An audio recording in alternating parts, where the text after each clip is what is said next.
नमस्कार मित्रांनो, आज आपण भारतातील आपल्या राज्यातील प्रत्येक परीक्षेला येणारा सगळ्यात महत्त्वाचा पॉईंट जो आहे वृत्तपत्रांचा इतिहास यावरती खूप चांगल्या पद्धतीची तुम्हाला माहिती शेअर करणार आहोत। व्हिडिओ पूर्ण पहा, तुम्हाला खूप प्रोडक्टिव्हच माहिती भेटेल। आपण दोन भागांमध्ये 100 पेक्षा जास्त वर्तमानपत्राची माहिती तुम्हाला दिसेलच आता तुम्हाला शेअर करणार आहोत। माझा हा अल्पसा परिचय। त्यानंतर तुम्ही जर चॅनलवरती नवीन असाल तर MPSC ग्रो टुगेदर आपल्या YouTube चॅनलला सबस्क्राइब करा। याच नावाचं आपलं टेलिग्राम चॅनल सुद्धा आहे, ते जॉइन करा। आता सगळ्यात महत्त्वाचा म्हणजे हे पाहू शकता, कोण तुम्हाला दिसतात, जेम्स ऑगस्ट हिकी हे आहेत। यांनी भारतातलं पहिलं वर्तमानपत्र चालू केलेलं होतं। ते परीक्षेला तुम्हाला डायरेक्टली विचारतात की खालीलपैकी कोणते भारतातील पहिले वर्तमानपत्र आहे, ते तुम्हाला माहीत असलं पाहिजे, पाठ असलं पाहिजे। The Bengal gadget, the Bengal gadget हे काय तर भारतातलं पहिलं वर्तमानपत्र आहे, जे केव्हा सुरू झालेलं होतं, 1780 मध्ये। भाषा कोणती होती? ॲब्सोल्युटली इंग्लिश भाषेमध्ये होतं।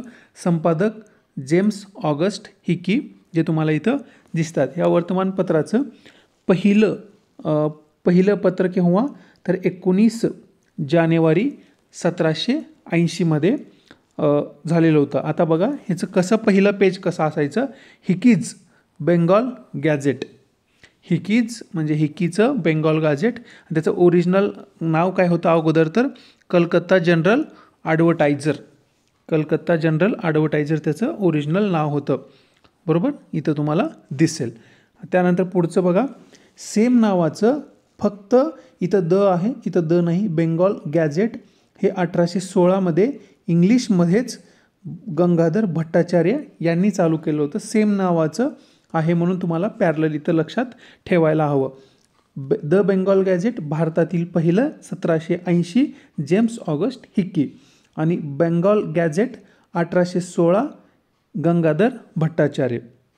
त्यासोबत आता तुम्ही लक्षात ठेवलं पाहिजे, महाराष्ट्रातलं पहिलं कोणतं, भारतातलं तर तुम्ही पाहिलात, तर महाराष्ट्रातलं पहिलं वृत्तपत्र कोणतं तर बॉम्बे हेरॉल्ड। बॉम्बे हेरॉल्ड हे महाराष्ट्रातलं पहिलं वर्तमानपत्र आहे आणि त्याची सुरुवात 1789 मध्ये झालेली होती। कोणी केलेलं होतं तर बघा, हे आहे Bombay, the Bombay Harold. English भाषेमध्ये जेम्स मॅकेंजी मॅकलिन या व्यक्तींनी महाराष्ट्रातलं पहिलं वर्तमानपत्र चालू केलेलं होतं। आता त्यानंतर आपण पुढचं पाहतोय, हे तुम्हाला दिसत आहेत व्यक्ती, तर मार्शमेन आहेत, बॅप्टिस्ट मिशनरी सोसायटी, ज्या सोसायट्या भारतामध्ये ख्रिश्चन धर्माचा प्रसार करण्यासाठी आलेल्या होत्या, त्यांच्याकडनं चालू केलेले वर्तमानपत्र बघा। यांच्याकडनं 2 वर्तमानपत्र चालू करण्यात आलेले होते। एक आहे समाचार दर्पण आणि दुसरं आहे दिग्दर्शक। आता बघा, समाचार दर्पण हे 1818 मध्ये बंगाली भाषेत चालू करण्यात आलेलं होतं आणि भारतातलं हे पहिलं दैनिक होतं, म्हणजे दैनिक दररोज प्रकाशित होणारं हे समाचार दर्पण हे पहिलं वर्तमानपत्र आहे। तसेच पहिले बंगाली वर्तमानपत्र आहे, म्हणजे बंगाली भाषेतलं हे पहिलं वर्तमानपत्र आहे। आणि ते कोण चालू केलं होतं समाचार दर्पण तर मार्शमन या बॅप्टिस्ट मिशनरी सोसायटीच्या व्यक्तींनी चालू केलेलं होतं। त्यानंतर दुसरं आहे त्यांचंच बंगाली भाषेतलं दिग्दर्शक, हे बॅप्टिस्ट मिशनरी सोसायटी मार्शमन यांनीच चालू केलेलं होतं। त्यानंतर सगळ्यांना परिचयाचे असलेले राजा राममोहन रॉय यांचे वर्तमानपत्र तुम्हाला माहीत असले पाहिजेत, बरोबर। 2 वर्तमानपत्र त्यांचे महत्त्वाचे आहेत। एक आहे संवाद कौमुदी, जे त्यांनी 1821 मध्ये चालू केलेलं होतं। ते साप्ताहिक स्वरूपाचं वर्तमानपत्र होतं आणि ते बंगाली भाषेमध्ये प्रसारित केलं जायचं। त्याचे संपादक ॲब्सोल्युटली राजा राममोहन रॉय होते। आणि त्याचं वैशिष्ट्य काय होतं तर वैशिष्ट्य सगळ्यात महत्त्वाचं की जे समाजातल्या आपल्या रूढी परंपरा आहेत त्या किती चुकीच्या असतील तर त्या का चुकीच्या आहेत आणि कशा पद्धतीनं चुकीच्या आहेत, आणि त्याला विथ प्रूफ, म्हणजे ते आपल्या ज्या जुने ग्रंथ पुराणे असायचे त्यामधले वेगवेगळे पॉईंट्स तिच्यामध्ये ते इन्क्लूड करून दाखवायचे की ती किती चुकीची तुम्ही पद्धत किंवा अर्थ लावलेला आहे. संवाद कौमुदीमधूनच त्यांनी सती प्रथा बंदी विरोधात लेख लिहिलेले होते आणि त्याच्यासाठी त्यांनी काय केलं होतं, समाज जागृतीसुद्धा याच न्यूजपेपरच्या माध्यमातून केलेली होती. त्यानंतर पुढचं आहे मिरात अल अखबार, जे 1822मध्ये राजा राममोहन रॉय यांनी फारशी भाषेमध्ये चालू केलेलं वर्तमानपत्र आहे. बरोबर. ह्या वर्तमानपत्रावर गव्हर्नर जनरल जे ॲडम्स आहेत, ज्यांनी 1823मध्ये वर्तमानपत्रावरती काही बंधनं आणलेली होती, त्यामुळं काय झालं, हे वर्तमानपत्र मिरात अल अखबार बंद झालेलं होतं. 1825मध्ये बंधनं आणल्यानंतर हे मिरात अल अखबार बंद झालेलं होतं. त्यानंतर त्यांचं एक पुस्तक आहे ब्राह्मणिकल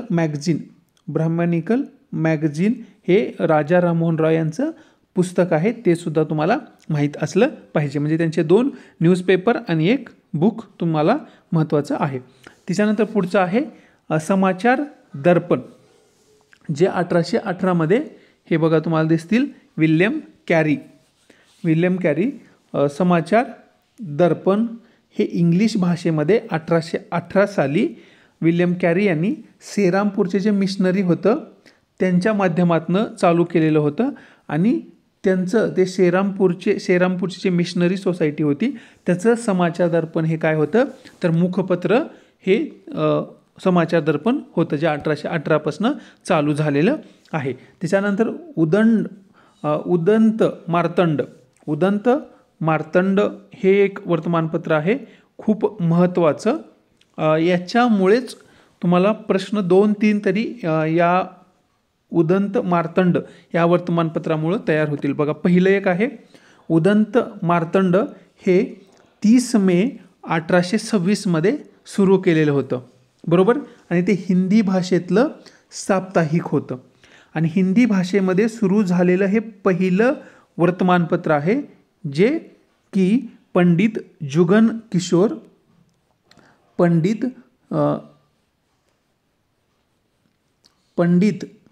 जुगल किशोर शुक्ला यांनी उदंत मार्तंड हे हिंदी मासिक 1826मध्ये 30 मे रोजी चालू केलेलं होतं आणि याचं प्रकाशन कानपूर येथून होत असे.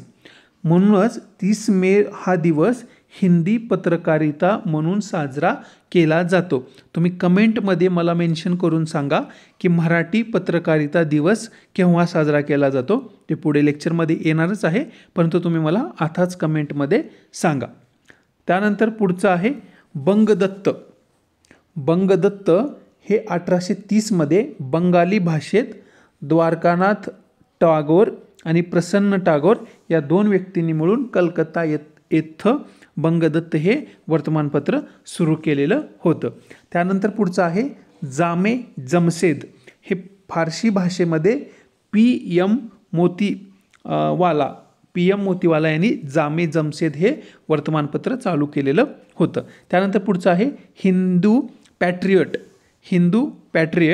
हे असं तुम्हाला इथं दिसत असेल, हिंदू पॅट्रियट. भाषा होती इंग्लिश, ते सुरू केलेलं होतं गिरीशचंद्र घोष. बघा, दिसेल तुम्हाला इथं हिंदू पॅट्रियट, गिरीशचंद्र घोष. आणि ह्याचं वैशिष्ट्य काय होतं, तर हिंदू पॅट्रियटमध्ये 1857च्या उठावात ज्या घटना घडत होत्या, कुठे उठाव झाला, कोण हरलं, कोणाला कोण विरोधात आहे, इंग्रजांची काय स्ट्रॅटेजी चालू आहे, तर त्याच्या सर्व घडामोडी या न्यूजपेपरमध्ये प्रकाशित केल्या जात असे हिंदू पॅट्रियटमध्ये. त्यानंतर पुढचं आहे दर्पण, आपल्या मराठी वर्तमानपत्रासाठी खूप महत्त्वाचं. दर्पण हे वर्तमानपत्र 6 जानेवारी 1832 ते 1840 या दरम्यान चालू होतं. 6 जानेवारीला म्हणूनच काय केलं जातो, बरोबर, पत्रकारिता दिन म्हणून साजरा केला जातो 6 जानेवारी. ते भाषा कोणतं होतं, मराठी. आणि मराठी भाषेतलं दर्पण हे पहिलं वर्तमानपत्र आहे आणि त्याचे संपादक कोण होते, बाळशास्त्री जांभेकर. त्याच्यामधनं त्यांनी काय लिहित असेल, तर स्वदेशी लोकांना आपल्या देशातल्या आणि परदेशातल्या परिस्थितींचे आणि परकीय व्यवहारांचे ज्ञान ते काय मिळवून देण्यासाठी प्रयत्न करत असेल. म्हणजे आपल्या लोकांना मराठीमध्ये खूप साऱ्या पद्धतीच्या नॉलेज भेटावं यासाठी काय करायचे ते दर्पणमध्ये लिखाण करत असत. हे बाळासाहेब शास्त्री जांभेकर आहेत. त्याच्यानंतर त्यांनी 1840ला त्यांचं दर्पण बंद झाल्यानंतर दुसरं वर्तमानपत्र चालू केलं, ते आहे दिग्दर्शन. बरोबर, 1840मध्ये त्यांनी चालू केलं आणि हे बघा अशा स्वरूपाचं ते 1840मध्ये चालू केलेलं बाळशास्त्री जांभेकरांचंच. आणि याचं वैशिष्ट्य होतं हे फिजिक्स म्हणजे भौतिकशास्त्राच्या अभ्यासासाठी सुरू केलेलं हे वर्तमानपत्र होतं. त्यानंतर पुढचं आहे रास्त गोफ्तार. इथं दिसत असेल तुम्हाला रास्त गोफ्तार.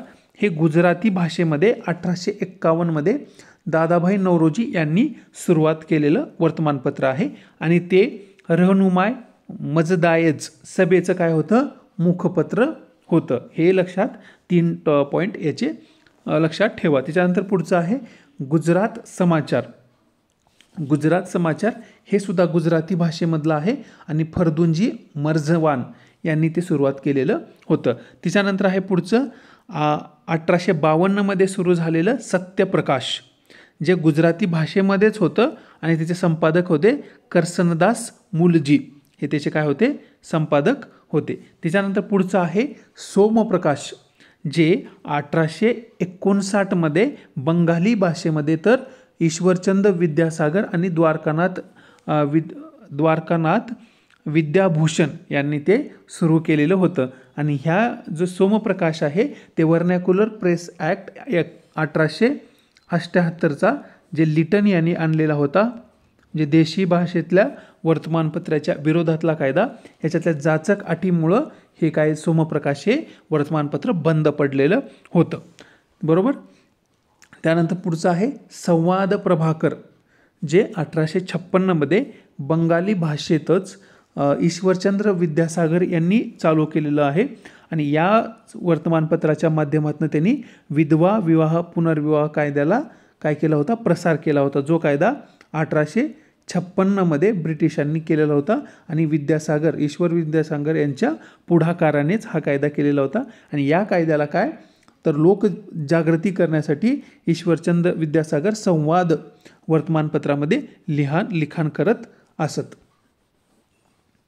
त्यानंतर पुढचा आहे बेंगॉल हेराल्ड, जो 1855मध्ये इंग्लिश भाषेत ईश्वरचंद विद्यासागर यांनी चालू केलेलं होतं. म्हणजे ईश्वरचंद्र विद्यासागर यांचे तुम्ही 3 वर्तमानपत्र लक्षात ठेवले पाहिजेत.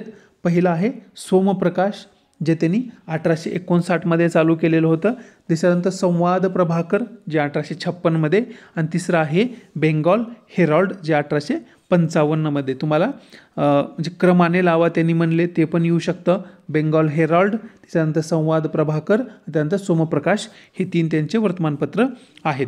त्यानंतर मराठीतलं एक लक्षात ठेवा, प्रभाकर, जे 1839मध्ये मासिक स्वरूपात मराठीमध्ये भाऊ महाजन यांनी सुरुवात केलेलं होतं. याचे वैशिष्ट्य काय होती तर स्वधर्म म्हणजे स्वतःचा आपला धर्म, स्वभाषा आणि स्वसंस्कृतीचा काय करणे, प्रसार करणे, हे याचं काय होतं, वैशिष्ट्य होतं. आणि लोकहितवादींनी म्हणजे गोपाळ गणेश लोकहितवादींनी याच्यामध्ये शतपत्रे लिहिली होती आणि त्यांनी त्या माध्यमातून आपल्या देशातले जे स्वकीयांचे दोष असतील आणि त्याच्यावर काय उपाय होतील हे प्रभाकरमधून काय केलेलं आहे, मांडलेलं होतं. आता भाऊ महाजन यांचं पूर्ण नाव तुम्हाला पाठ असलं पाहिजे. गोविंद विठ्ठल कुंठे हे त्यांचं पूर्ण नाव होतं. त्यांचा जन्म कुलाबा पेन येथे झालेला होता आणि जन्माचे वर्ष 1815 ते 1890 या त्यांचा कार्यकाळ होता. त्यांनी मुंबईच्या एल्फिन्स्टनमध्ये अध्ययन म्हणजे तिथंच अभ्यासही केला होता, शिक्षणही तिथंच घेतलं होतं आणि अध्यापन म्हणजे त्यांनी तिथं शिकवायला सुद्धा होते एल्फिन्स्टन कॉलेजमध्ये. एल्फिन्स्टन कॉलेजची स्थापना केव्हा झालेली आहे ते तुम्ही मला कमेंट बॉक्समध्ये मेन्शन करा. 1836मध्ये एल्फिन्स्टन कॉलेजची स्थापना झालेली आहे. त्याच्यासाठी कोणी पुढाकार घेतलेला होता तेही सांगा. त्यानंतर धूमकेतू, बरोबर, धूमकेतू हे साप्ताहिक होतं. प्रभाकर हे काय होतं, मासिक होतं भाऊ महाजन यांचं. आणि धूमकेतू हे 1853मध्ये चालू केलेलं भाऊ महाजन यांचं साप्ताहिक होतं. आणि त्याच्यातनं ते काय करायचे, समाज जागृती करायचे आणि सनातनी विचारावर टीका करत असत. त्यानंतर त्यांचं तिसरं मासिक आहे ज्ञानदर्शन, जे 1853 त्यांनी चालू केलेलं होतं वर्तमानपत्र, जे मराठी भाषेमध्ये पाश्चात्य विद्येचा परिचय स्वकीयांना करून देणे हे त्यांचं काय होतं तर ज्ञानदर्शनचा उद्देश होता. त्यानंतर पुढचं आहे ज्ञानोदय. ज्ञानोदय नावाचं 1841 मराठीत चालू झालेलं वर्तमानपत्र होतं, जे हेनरी व्हॅलेंटाईन यांनी ते सुरू केलेलं होतं. आणि त्याचे वैशिष्ट्य काय होते ज्ञानोदयचे, हे खूप वेळेस परीक्षेला विचारलेलं आहे, हे लक्षात ठेवा. हे काय होतं, अमेरिकी मिशनरींचं हे वर्तमानपत्र होतं. त्याच्या माध्यमातून ते काय करायचे तर ख्रिश्चन धर्मप्रसारासाठी त्याचा वापर केला जायचा अमेरिकन मिशनऱ्यांकडनं ज्ञानोदय हे वर्तमानपत्राचं. आणि त्यातनं हिंदू धर्मातल्या ज्या चालीरीती होत्या, अंधश्रद्धा, रूढी परंपरा, याच्यावर ते खूप प्रमाणात काय करायचे टीका टिप्पणी करत असत ज्ञानोदयमधून हेनरी व्हॅलेंटाईन. त्यानंतर पुढचं आहे ज्ञानप्रकाश, जे 1849 चालू झालेलं आहे. कृष्णाजी रानडे यांनी मराठी भाषेतलं ते वर्तमानपत्र होतं. आणि त्याच्यामधनं काय मद्यपान, दारू पिणे, वेश्याव्यवसाय, व्यभिचार यावरती ते काय करायचे टीका करायचे, टिप्पणी करायचे. आणि हे कुठून प्रकाशित व्हायचं ज्ञानप्रकाश, तर पुणे येथून ते प्रकाशित होत असत. त्यानंतर पुढचं महत्त्वाचं आहे इंदुप्रकाश. बरोबर, इंदुप्रकाश हे 1862 सुरू झालेलं वर्तमानपत्र आहे. आणि ते मराठी भाषेतलं विष्णुशास्त्री पंडित यांनी चालू केलेलं होतं. ह्याचं वैशिष्ट्य काय आहे तर सरकारी नोकरी सोडून विष्णुशास्त्री पंडित काय केले तर हे वर्तमानपत्र चालू केलेलं होतं. आणि त्यांनी त्यामध्ये सामाजिक बाबीवर लिखाण केलेलं होतं. आता याच्यामध्ये ह्या इंदुप्रकाशमध्ये संपादकीय विभागात कोण कोण होते महत्त्वाचे व्यक्ती आहेत ते परीक्षेला येऊ शकतं. त्या काळातले मामा परमानंद, नर पाठक, महादेव गोविंद रानडे, न्यायमूर्ती तेलंग आणि न्यायमूर्ती चंदावरकर हे काय करायचे इंदुप्रकाशमधनं लिखाण करत असत. त्याच्यानंतर हे प्रार्थना समाजाचं व्यासपीठ म्हणजे प्रार्थना समाजाचे मत आणि त्यांचे विचार इंदुप्रकाशमधून मांडले जात होते. त्यानंतर पुढचं आहे अरुणोदय. अरुणोदय अवका छापखाना तुम्हाला दिसत असेल इथं, अरुणोदय छापखाना. अरुणोदय हे मराठीमध्ये काशीनाथ विष्णू फडके यांनी वर्तमानपत्र चालू केलेलं होतं. आणि याचे वैशिष्ट्य बघा, वार्ताहर म्हणजे वार्ताहर नेमणारं हे पहिलं वर्तमानपत्र आहे अरुणोदय. बरोबर, ब्रिटिश सरकारवर टीका खूप प्रमाणात करत असे आणि ह्याचं प्रकाशन ठाणे येथून होत होतं. आता ह्या काशीनाथ विष्णू फडके यांचं आणखी एक खूप महत्त्वाचं मासिक आहे, जे कोणत्याच बुक्समध्ये नाही परंतु परीक्षेला यायची खूप शक्यता आहे. ते मासिकमध्ये हिंदू पंच नावाचं त्यांचं हो का अशा स्वरूपातलं ते हिंदू पंच नावाचं मासिक वर्तमानपत्र होतं, जे 21 मार्च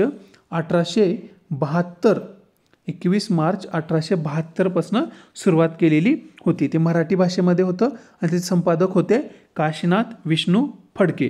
आता याच्यामध्ये काशीनाथ विष्णू फडके हे कोणत्या टोपण नावांनी लिखाण करायचे तर पंच आजोबा, म्हणजे हिंदू पंच ह्याचं नाव होतं त्याच्यामुळे ते पंच आजोबा या नावाने लिखाण करत असेल. बरोबर, त्याच्यामध्ये आता काय काय असे बालविवाह, स्त्री शिक्षण, इंग्रजीचे फायदे आणि तोटे, धर्मसुधारणा आदी विषयावर लोक चांगलं लिहायचे. म्हणजे भारतातील त्या काळातले मराठीतले सर्व जे वर्तमानपत्र होते बालविवाहाला विरोध करायचे किंवा त्याच्याबाबत चुकीचे म्हणजे किती चूक आहे प्रथा सांगायचे, स्त्री शिक्षणाला सपोर्ट करायचे, इंग्रजीचे फायदे काही जण लिहायचे, तोटे काही जण, धर्मसुधारणाविषयक लिखाण लिहायचे. परंतु ह्या हिंदू पंचमध्ये काय केलं जायचं, ह्या विषयाचा उपहास केला जायचा, त्याचे जोक बनवले जायचे. उपरोध, कारुण्य, विसंगती, अतिशयोक्ती अशा भरपूर म्हणजे त्याच्यावरती जोक टाईपचंच हे वर्तमानपत्र त्यांनी लिखाण करत असत. त्याच्यानंतर 1904 पासून याचे संपादक कोण होते तर कृष्णाजी काशीनाथ फडके. बरोबर, त्यांचा मुलगा, त्यांनाच तात्या फडकेसुद्धा म्हणलं जायचं. त्यांनी 1906 साली जे टिळकांना 6 वर्षाची शिक्षा झाली होती तेव्हा त्या शिक्षेस गोपाळ गणेश आगरकर हे जबाबदार आहेत. बरोबर. 1906च्या टिळकांच्या शिक्षेस गोपाळ गणेश आगरकर जबाबदार आहेत असं हिंदू पंचमध्ये लिखाण केलं होतं. त्यामुळे असं लिहिलं होतं म्हणून गोपाळ गणेश आगरकर यांनी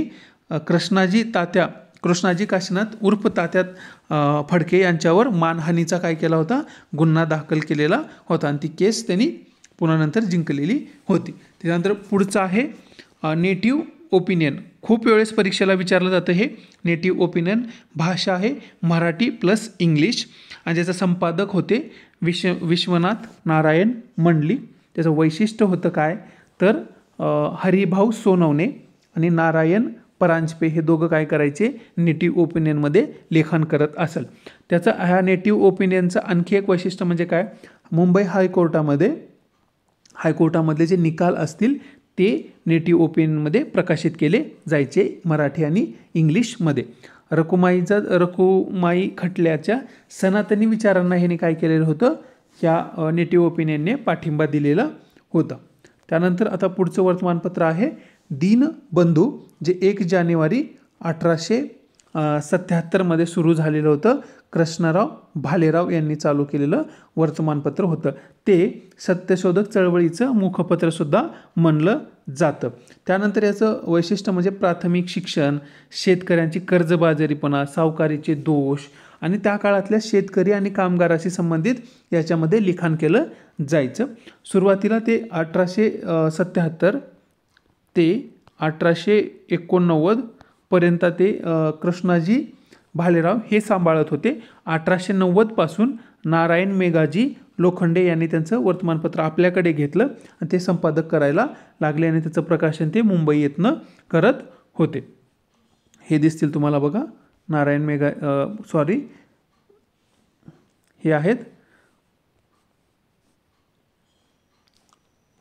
हे आहेत कृष्णराव भालेराव आणि हे नारायण मेघाजी लोखंडे. त्यानंतर शाळा पत्रक नावाचं वर्तमानपत्र 1868मध्ये मराठीमधून विष्णुशास्त्री चिपळूणकर यांनी सुरू केलेलं होतं. शाळा प्रकाश. विष्णुशास्त्री चिपळूणकर यांचं दुसरं एक आहे निबंधमाळा मासिक एक होतं, जे 1854मध्ये त्यांनी चालू केलेलं होतं मराठी भाषेतनं. त्याच्यामधून ते स्वधर्म स्वदेश स्वभाषा याचा पुरस्कार करायचे आणि सगळ्यात महत्त्वाचं त्यांनी काय केलं होतं, निबंधमालामध्ये निबंधमालामधनं महात्मा फुले यांच्या कार्यावर टीका केलेली होती. त्यानंतर पुढचं आहे कुडी आरसू. हे 1910मध्ये तमिळ भाषेमध्ये पेरियार रामास्वामी यांनी सुरू केलेलं वर्तमानपत्र आहे. त्याच्यानंतर ढाका प्रकाश नावाचं वर्तमानपत्र 1861मध्ये बंगाली भाषेत कृष्णचंद्र मुजुमदार यांनी सुरू केलेलं होतं आणि 1858च्या ज्या व्हर्नॅक्युलर प्रेस ॲक्टमुळं ते ढाका प्रकाश बंद झालेलं होतं. त्यानंतर पुढचं आहे प्रगती.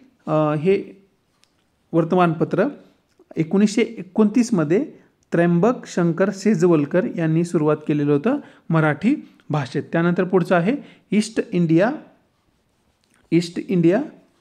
हे 1838मध्ये 1818मध्ये आहे ते हेनरी डेरेजिओ यांनी ते सुरुवात केलेलं होतं. त्यानंतर पुढचं आहे केशरी आणि मराठा. बरोबर, केशरी आणि मराठा हे तुम्हाला इथं दिसत असतील.